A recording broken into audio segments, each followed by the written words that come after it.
तो फिर अम्मी ने स्टेप लिया। अम्मी कहती मैं अपनी कानों की जो होती ना मैं बालियाँ बेचती हूँ, तो शाइस्ता तुम जो होती हो ना आगे BSc करो।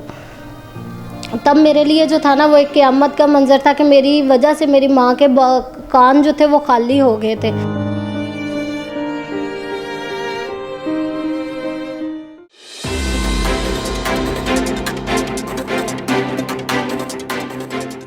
अस्सलाम वालेकुम नाज़रीन, मैं हूं आपका मेज़बान अब्दुल रहमान। हदफ में आप सब लोगों को खुशामदीद। और आज हदफ बना एक मरतबा फिर पाकिस्तान की बेटी की आवाज़। आज हमारे साथ पाकिस्तान की जो बेटी मौजूद है, इनका नाम है शाइस्ता हैदर। 4 बहनें हैं, 1 भाई है और वालिद इनके चारे का काम करते थे।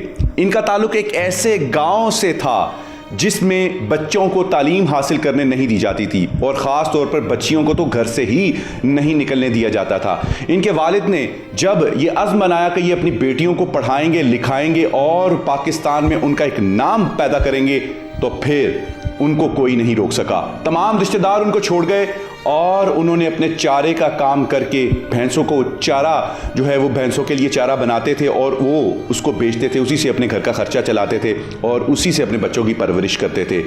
इनका जो स्कूल था वो इनके घर से 2 किलोमीटर दूर था।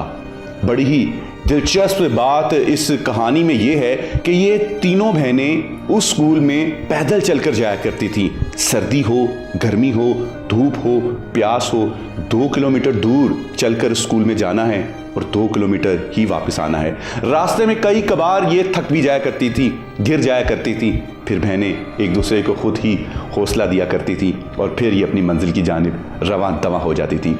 फिर जब उसके बाद इन्होंने मैट्रिक करने के लिए स्कूल ज्वाइन करना था तो वो इनके घर से 15 किलोमीटर दूर था, जहां अगर इनके पास किराया हुआ तो ये चली गई और अगर इनके पास किराया नहीं हुआ तो ये बीमारी का बहाना करके घर बैठ गई। लेकिन उन्होंने मैट्रिक भी किया, इंटर किया, ग्रेजुएशन की और बिल आखिर कुदरत इनके ऊपर हमेशा की तरह मेहरबान हो ही गई, क्योंकि अल्लाह के घर में ना देर है ना अंधेर है, सिर्फ हमने अपनी किस्मत को मुकर्ररा वक्त के मुताबिक समेटना है। अल्लाह ताला ने इनको वो सलाहियतें दी हुई थी जिनको ये निखार रही थी और यूनिवर्सिटी में पूरे पंजाब में MSc मैथ में इन्होंने फर्स्ट पोजीशन हासिल की। बगैर किसी टीचर के, बगैर किसी एकेडमी के, अपनी मदद आपके तहत इन्होंने ज़िंदगी का ये सारा सफ़र मुकम्मल किया और आज ये बड़े फ़ख्र के साथ अपने उस वालिद का नाम जो भैंसों का चारा बेचते थे उसका नाम पूरे गांव में रोशन किया। तमाम ख़ानदान इनके ऊपर रश्क करता है कि ये हैदर की बेटियां हैं, देखो गौर से देखो, इसने टॉप किया है।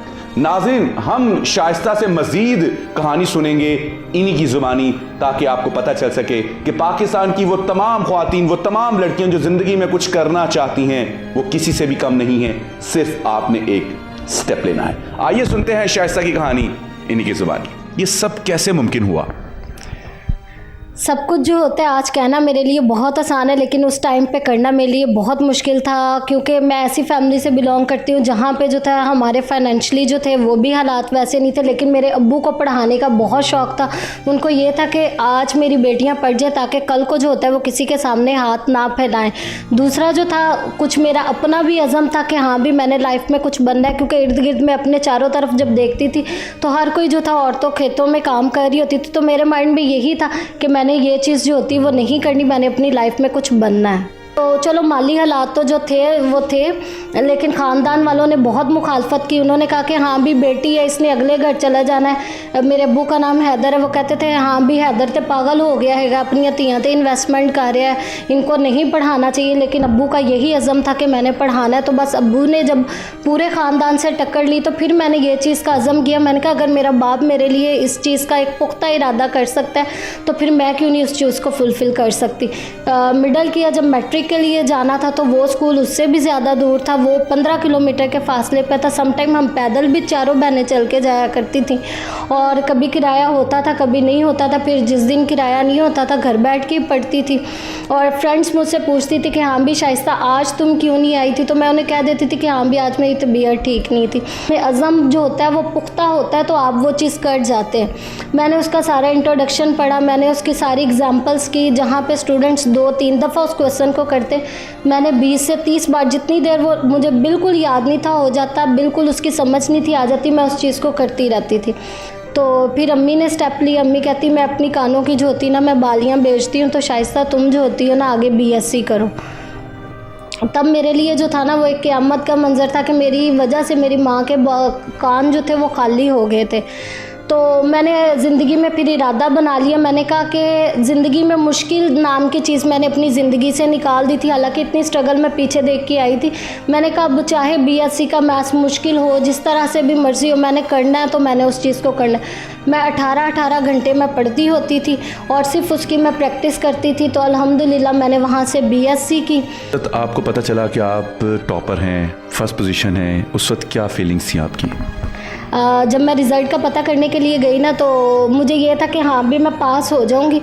टांगें मेरी कांप रही थी, तो फिर भी मैं पता करने गई नेट कैफ़े पे, तो माशाल्लाह मेरी फ़र्स्ट डिवीज़न आई, टॉप मैंने किया। तो मेरी खुशी की इंतहा नहीं थी, चूँकि मैं अकेली थी, अम्मी भी नहीं थी साथ, सिस्टर्स वगैरह भी कोई नहीं थी। तो मैं ऑटो में आ रही थी, एक आंटी पास बैठी थी, मैंने उनको ज़ोर से हक किया, तो मैंने कहा आंटी आपको पता है मैं पास हो गई, मेरी फ़र्स्ट डिवीज़न आई है, मैंने टॉप किया है। तो आंटी पहले तो मेरा मुँह देखने लगी, फिर मेरे सर पर प्यार दे के कहती बेटा जीती रहो, अल्लाह तुम्हें और कामयाब करे। शाइस्ता हैदर की गुफ्तगू आपने सुनी, किस कदर मोटिवेटेड हैं और अपने तमाम तर मकासद को पूरा करना चाहती हैं, गाँव का नाम रोशन किया है, पाकिस्तान का नाम रोशन करना चाहती हैं, और इनका जो YouTube चैनल है उसे आप ज़रूर सब्सक्राइब कीजिएगा, उसका लिंक आपको नीचे मिल जाएगा डिस्क्रिप्शन में। और हम चाहते हैं कि हदफ के प्लेटफॉर्म से हम पाकिस्तान की आवाम की आवाज़ बने हमेशा की तरह, क्योंकि हदफ पहुंचाता है सच जिम्मेदारी के साथ। आप भी अगर शाइस्ता हैदर बनना चाहते हैं और कहीं भी मौजूद हैं, कुछ भी कर रहे हैं, अपने हौसले को मत छोड़िएगा, इंशाअल्लाह वक्त आएगा और आपको अपने वक्त का इंतज़ार करना है। मुझे दीजिए इजाज़त, फिल वक्त के लिए इतना ही। अल्लाह हाफ़िज़।